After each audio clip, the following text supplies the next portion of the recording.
Di episode 3 sudah terbukti jika Go Kyung-pyo bekerja sebagai hakim di pengadilan keluarga Seoul, Departemen Keluarga. Dia ternyata pernah gagal dalam percintaan. Wanita yang meninggalkannya mengatakan bahwa semua terjadi karena kesalahannya. Wanita itu bilang semakin mengetahui Go Kyung-pyo, dia semakin muak. Sepertinya itu yang membuat Go Kyung-pyo merasa tidak tahu bagaimana untuk mendekati orang lain dan merasa tidak yakin apakah dirinya berharga untuk orang lain. Go Kyung-pyo mendapat petisi dari karyawan karena kepribadiannya yang berbicara tanpa mempertimbangkan perasaan lawannya, sulit didekati dan terkesan menakutkan. Untuk itu, seniornya mengatakan kepada Go Kyung-pyo untuk memperbaiki sikap, mengambil konseling, membaca buku-buku tentang hubungan agar menjadi manusia yang sedikit lebih enak diajak bicara. Di episode 3, Park Min-young menghadapi bahaya. Seseorang berpakaian serba hitam yang sepertinya pria mengacungkan pisau kepadanya. Bahkan bahunya sampai berdarah karena insiden itu. Akan terjadi hal yang tidak diinginkan andai Kim Jae-young tidak datang. Kim Jae-young lantas membantu Park Min-young meminjamkan kemeja, tetapi Park Min-young justru meninggalkan pakaiannya yang berantakan di rumah Kim Jae-young. Dia sudah bilang sejak awal drama ini jika dirinya tidak pandai beberes karena dia hanya mau belajar apa yang dia inginkan. Kemudian Kim Jae-young memberitahu Park Min-young bahwa dia mengenal wanita itu, yaitu Jamie dari keluarga terkaya, satu-satunya keturunan yang tersisa.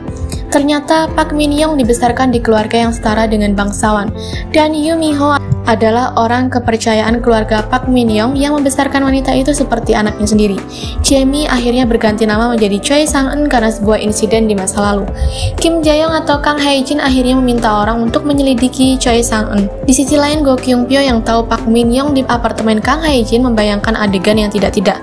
Sepertinya dia cemburu tapi belum menyadari atau menyadari tapi berusaha menepis hal itu. Saat mereka bertemu, Park Min-young mengulurkan dokumen cerai, sedangkan Go Kyung-pyo memberikan tiket konser musik klasik. Di episode 4 nanti, Go Kyung-pyo menyelidiki tentang orang yang membuat Park Min-young terluka. Dia akan menemukan bukti yang mengarah pada Kang Hae-jin. Sepertinya penggemar Kang Hae-jin salah paham mengira Park Min-young dan pria itu bersama. Go Kyung-pyo melakukan itu tanpa Park Min-young ketahui. Inilah yang membuat wanita itu jadi semakin tidak mengerti dengan hatinya sendiri terkait pria tersebut. Choi Sang-eun bertanya kepada Go Kyung-pyo atau Jung Ji-ho kenapa dia memberikan tiket jika tidak pergi bersamanya. Dan nanti di episode 4 mereka akan menghadiri konser itu bersama. Lalu pulangnya mereka berdua bertemu dengan senior Ji-ho. Ji-ho memperkenalkan Sang-eun sebagai istrinya. Di sini mereka menjadi semakin dekat, bahkan menyadari bahwa mereka saling tidak mengenal satu sama lain selama 5 tahun bersama.